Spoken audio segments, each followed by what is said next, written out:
Le Sahel est aujourd'hui confronté à de nombreux défis. L'espace sahélo-saharien est devenu un arsenal à ciel ouvert qui alimente le narcoterrorisme. Malgré les crises qui le traversent, le Sahel reste une région extrêmement convoitée. Géopolitique du Sahel est un rendez-vous hebdomadaire dont le but est de mieux comprendre cette région et de cerner les enjeux derrière la rivalité qui oppose les grandes puissances pour son contrôle. L'émission est animée par Leïla Gertal sur Radio Ifriqiya FM. Ifriqiya FM, bonjour, bienvenue à un nouveau numéro de Géopolitique du Sahel. Nous allons donc aujourd'hui parler de ce qui se passe au Mali, d'abord sur le plan sécuritaire, mais également sur le plan politique. Pourquoi politique ? Parce que le chef de la junte, Assimi Goïta, vient de promulguer la loi qui lui accorde un mandat illimité. Parce que, rappelez-vous, la dernière fois on en avait parlé, que Assimi Goïta s'est autoproclamé donc pour un nouveau mandat sans élection. Et bien sûr, il compte y rester jusqu'en 2030, voire même 2035, avec des transitions et des passages, restons comme étant le président du Mali, sans que pour cela, il nécessite le choix de sa population. Tout de suite, nous allons voir quelles sont les conséquences de ce genre de décision et sur la population et sur la vie politique au Mali, qui en ce moment, sur le plan sécuritaire, est en train d'endurer le plus difficile avec des groupes armés qui prolifèrent aussi bien au nord qu'à l'ouest. Tout de suite les développements.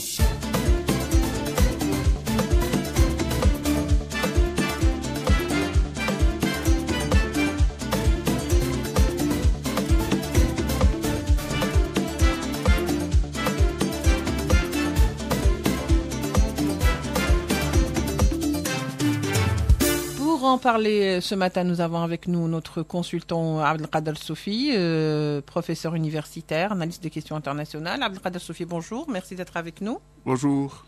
Alors, on va dire comme ça, rien ne va plus au Mali, ou est-ce que on va rester prudent quand même et vigilant, surtout que maintenant la loi a été promulguée pour que Assimi Goïta se maintienne au pouvoir, voire ad vita aeternam, parce que de toute façon, jusqu'à 2030, jusqu'à 2035, je ne sais pas si Dieu peut nous prêter vie, mais en tous les cas, lui, il semble être déterminé à aller jusqu'au bout. Oui, donc Assimi Goïta a pu se tailler un mandat... Sur mesure. Disons à vie. C'est 10 ans.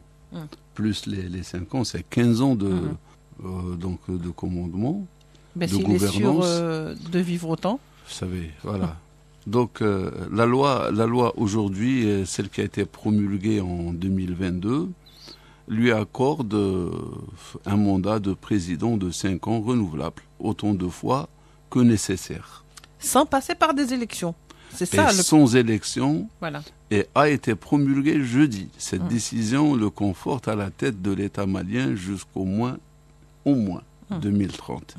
Si, comme vous le disiez, Dieu lui prête vie et nous prête vie pour voir ce qui se passera à ce moment-là.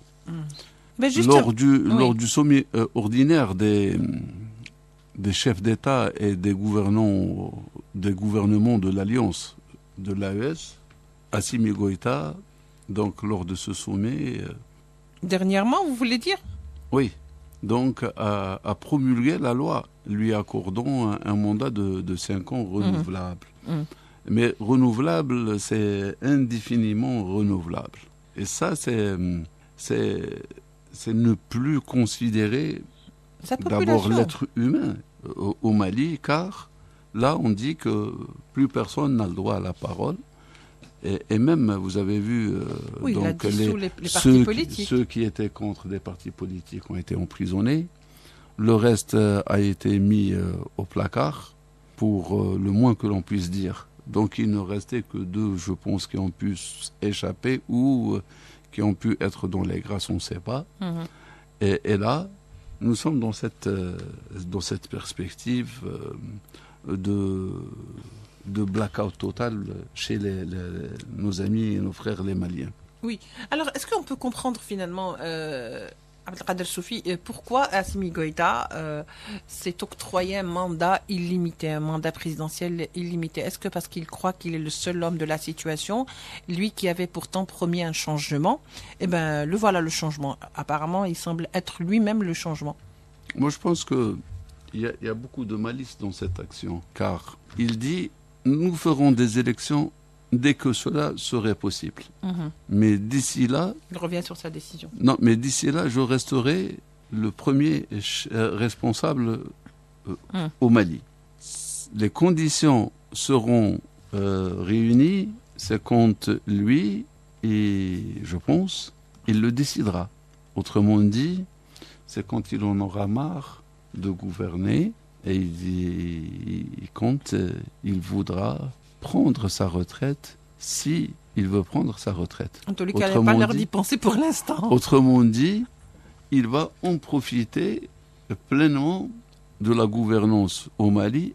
Et le pire, c'est plus que Ibeka avant lui. En fait, Assimi Goïta, il a fait exactement ou voire pire que ses prédécesseurs à qui il reprochait justement d'être contre le changement et qui lui ont valu, ou ses prédécesseurs, donc ce coup d'État. Finalement, un coup d'État juste pour instaurer un régime encore plus dictatorial, cela donc suscite des questions et des interrogations, Abdelkader Soufi, pour la population malienne qui aurait beaucoup plus besoin de liberté pour s'exprimer et surtout pour respirer.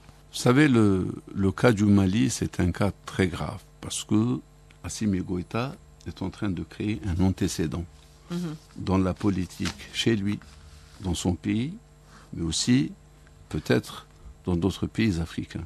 Je dirais que quand vous venez au pouvoir avec les armes pour mettre terme à un mode de gouvernance qui déplaît, qui est justement, oui, qui déplaît, et que vous dites, je viens réparer.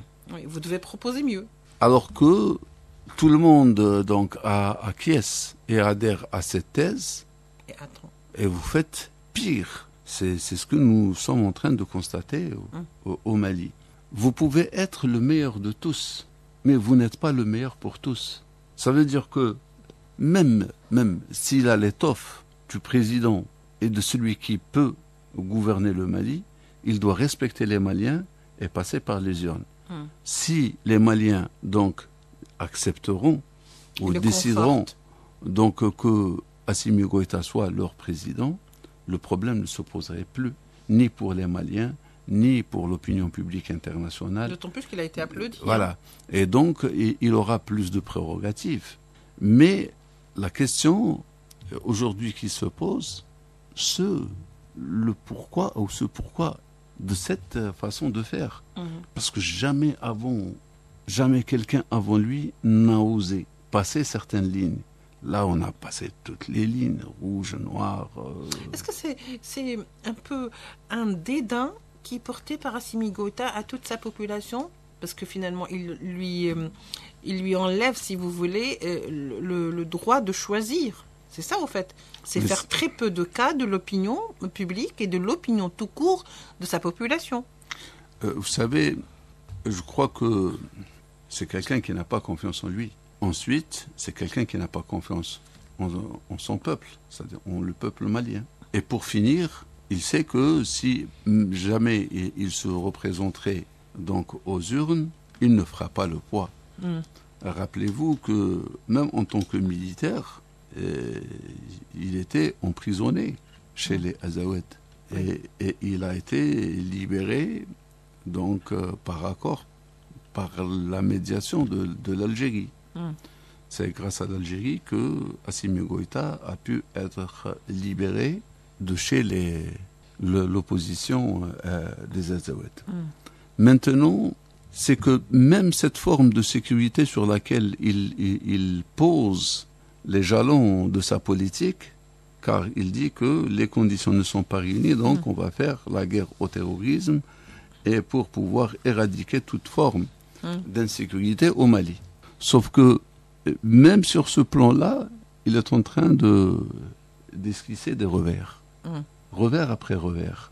À chaque fois, que les FAMA sortaient pour faire donc une opération, notamment avec contre les Ndim, ils se retrouvent donc dos au mur et avec des centaines et des dizaines de morts dans les FAMA et aussi dans les groupes de soutien. Ils subissaient des pertes assez conséquentes. Énormes, en matière de logistique et en matière humaine. Oui. N'empêche qu'en ce moment, quand même, le JNIM est en train de progresser de manière assez conséquente et je dirais importante, qui donc laisserait ou donnerait à penser sur aujourd'hui, si vous voulez, la force de réplique des forces maliennes qui sont sur le terrain. Puisqu'on a vu la dernière semaine que, par exemple, le JNIM avait pris le contrôle de plusieurs régions, ces régions comme KS, comme par exemple d'autres régions donc de l'ouest du pays. On parle en ce moment on parle même pas du nord, parce que même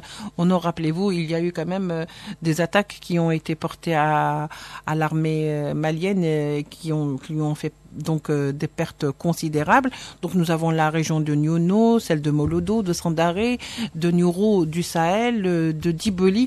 Enfin, autant de régions sur lesquelles le JNIM a carrément imposé son contrôle, et il le dit, que ce sont des régions pratiquement libérés parce que de toute façon ils sont sous contrôle du JNIM. À force de grignoter comme ça du terrain, ceci porte un coup donc aux autorités maliennes avec la promulgation d'un mandat illimité. Est-ce que finalement ça ne casse pas, si vous voulez, l'idéologie pour laquelle le groupe de l'AES est sorti et est apparu aujourd'hui? Est-ce que, en d'autres termes, cela ne risque pas de donner des idées aux dirigeants, par exemple au Niger, qui lui aussi est en train de vivre les affres de ces bandits et de ces groupes terroristes? Vous savez, quand vous perdez le principal atout, qui est le front intérieur, vous perdez tout.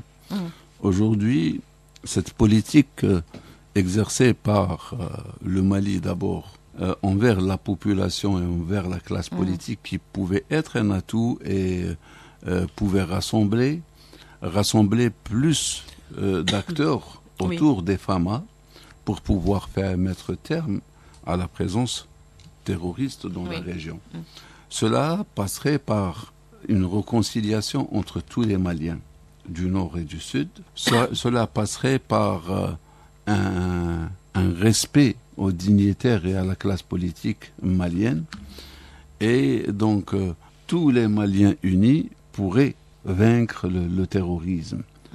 Ensuite, il ne suffit pas qu'on soit en alliance avec le Niger et le Burkina Faso pour que l'on puisse mettre terme à ces facteurs exogènes qui sont le terrorisme et qui sont en train de prendre du terrain au Mali. Mais il faudrait d'abord avoir donc tout le monde de son côté, parce que le renseignement, parce que le soutien sont seuls capables et aptes à aider les forces régulières à vaincre le terrorisme. Le JNIM, s'il est là, c'est parce que les populations aussi se sentent isolées et ils ne se sentent plus protégés. Donc, ils voient en les FAMA presque comme étant une menace au même titre que... De leur existence. Non, au même titre que les JNIM, au même titre que les terroristes. Parce que si vous décidez de dire que moi je vais imposer une loi et celui qui bouge, je lui casse la tête, et donc c'est une forme de pression exercée, une tyrannie. Donc, et là, les populations sont entre deux feux. La tyrannie de l'État et la menace des groupes terroristes. Et c'est pourquoi, en définitive, cela ne fait pas les affaires de la sécurité nationale. Bien au contraire. Ouais. Et les alliances, après, c'est comme un saut plutôt un saut passoire. Donc, il ne retiendra jamais de l'eau. Et ça se passe de la même manière quand il y a une solidarité passoire où les populations ne font pas partie du projet. Au fait, les populations redeviennent comme elles l'étaient à un moment donné, avant donc l'arrivée ou ce coup d'État, si vous voulez. Ils redeviennent ces victimes collatérales. Elles ont toujours été, cette population a toujours été victime collatérale. Le problème, c'est qu'il y a vraiment à craindre. Est-ce qu'il y a vraiment à craindre? On va la poser comme ça, cette question. Est-ce qu'il y a vraiment à craindre pour cette alliance de l'AES qui a été formée par quand même 4 pays putschistes? Est-ce qu'il y a réellement à craindre que la tyrannie s'installe au Niger, s'installe au Burkina Faso ou s'installe en Guinée? Et surtout aujourd'hui, on est en train de voir que le Sahel, où les groupes terroristes se sont redéployés de plus belle et encore plus fort dans cette région, alors que le but initial au départ de ces pays était de combattre le terrorisme. Alors finalement, ils n'ont fait qu'encourager le retour des groupes terroristes et de tous bords, que ce soit le JNIM, que ce soit c'est une filière d'Al-Qaïda ou si vous voulez un peu le rappel du Mijao. Et nous ne parlons pas encore des contrebandiers. De contrebandiers, ça, c'est-à-dire que Dieu sait encore quel genre de groupe prolifère aujourd'hui dans la région du Sahel. Vous savez, l'AES a été créée d'abord par besoin économique, car évincés ou d'abord plutôt sortis de la CEDEAO, ils avaient besoin de se serrer le coude et c'est tant mieux. Cette création de l'AES, c'est une bonne initiative. Sur un plan sécuritaire, ils avaient besoin les uns des autres pour pouvoir faire face aux différentes menaces à l'intérieur. Politiquement, ils pouvaient déjà avoir plus de présence et plus de poids pour et plus de soutien aussi, oui, et pour défendre un projet qui était cher à la base, cher aux populations des 3 pays. Et je crois que c'était une bonne chose. Sauf que l'AES souffre aujourd'hui du comportement il faut le dire, de Assimi Goïta, pas de ses dirigeants. Pas tous, oui. Assimi Goïta qui est en train de mettre, de faire des misères. De s'écarter de la ligne. Voilà, donc aux autres. Et on a vu que à plusieurs fois, à plusieurs reprises, les 2 autres chefs d'État n'ont pas suivi dans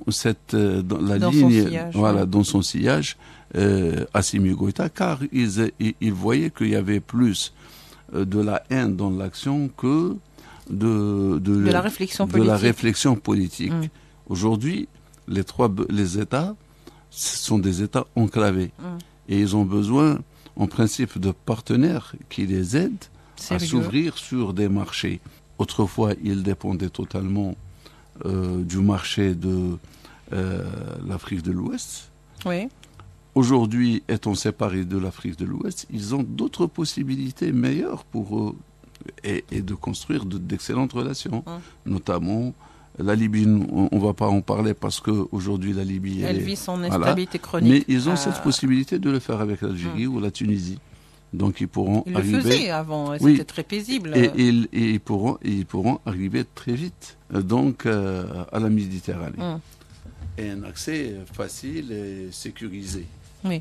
Cependant, là, étant sous emprise de certains facteurs exogènes qui se sont introduits, 3 acteurs, 4 acteurs, le 4e est invisible. Donc, ce sont le Maroc, l'entité sioniste et les Émirats arabes unis. Ouais. Derrière eux, bien sûr, il y a Paris qui tire aussi toujours les ficelles. Et nous avons vu à quel point ils sont arrivés à avoir, j'allais dire, la mainmise sur le centre décisionnel au Mali. À tel point que nous avons vu des discours virulents qui n'avaient aucune relation avec les discours politiques, des diplomatiques ou les... Par le passé. Dans les annales de la diplomatie, on ne peut pas utiliser ce genre de langage et de terminologie. Donc, ça prouve qu'il y a une pauvreté en matière de réflexion diplomatique. Ça prouve qu'on est sous emprise et qu'on n'est pas décideur. Sous influence. Et qu'on n'est pas décideur, on n'est pas maître de son destin. C'est finalement, c'est ce qui a créé cette, je dirais, ce malaise au sein de l'AES.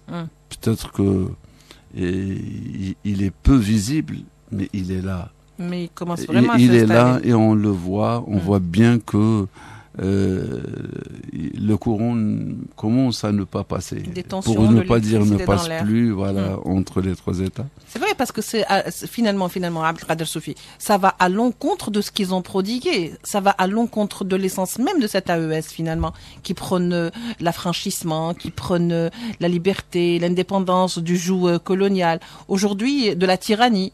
Et donc, avoir un membre qui est en plein dans la tyrannie, ça vous savez, ça fait grain de sable. Vous savez, quand vous prenez le dénominateur commun entre ces trois pays et les pays du Nord, notamment l'Algérie, du nord de l'Afrique. L'Algérie, la Tunisie et la Libye. On va prendre ces trois États. Et même la Mauritanie. Les dénominateurs communs, ce sont les ennemis d'abord communs. C'est le terrorisme et c'est le crime organisé. Sous toutes ses formes. Sous toutes ses formes. Le dénominateur commun entre ces trois pays, c'est le développement. L'Algérie a injecté $1 milliard dans la banque africaine pour permettre aux États qui sont dans le besoin d'aller vers des projets de développement. Profiter pour un développement. Il faut rappeler que toutes les sommes d'argent qui ont été octroyées au Mali, que ce soit par l'Organisation des Nations Unies ou par l'Algérie, ne sont jamais arrivées à destination, que ce soit de l'époque d'IBK ou après. Et c'est le problème du Mali. Si le Mali aujourd'hui connaît de l'insécurité, c'est cette mauvaise gestion, mauvaise politique. C'est quand on a délaissé le Nord. On a délaissé le Nord, on a appauvri le Nord et on a affamé le Nord. On a marginalisé le Nord. Et donc, en le marginalisant, on a créé une possibilité d'hostilité. Et de l'implantation et la possibilité d'implantation de groupes terroristes. C'est ce qui s'est passé. Parce que c'est le pays finalement où le terrorisme, à part la Libye, est le plus présent. Voilà. Très très présent. Parce que, vous savez, la nature a horreur du vide. Si vous n'occupez pas votre territoire, ne vous étonnez pas de le voir occupé, même si c'est par des forces que vous n'aimez pas. Merci beaucoup, Abdelkader Soufi, pour ces explications. On se retrouvera certainement la semaine prochaine, si Dieu nous prête vie, donc pour un nouveau numéro de Géopolitique du Sahel. Merci, au revoir.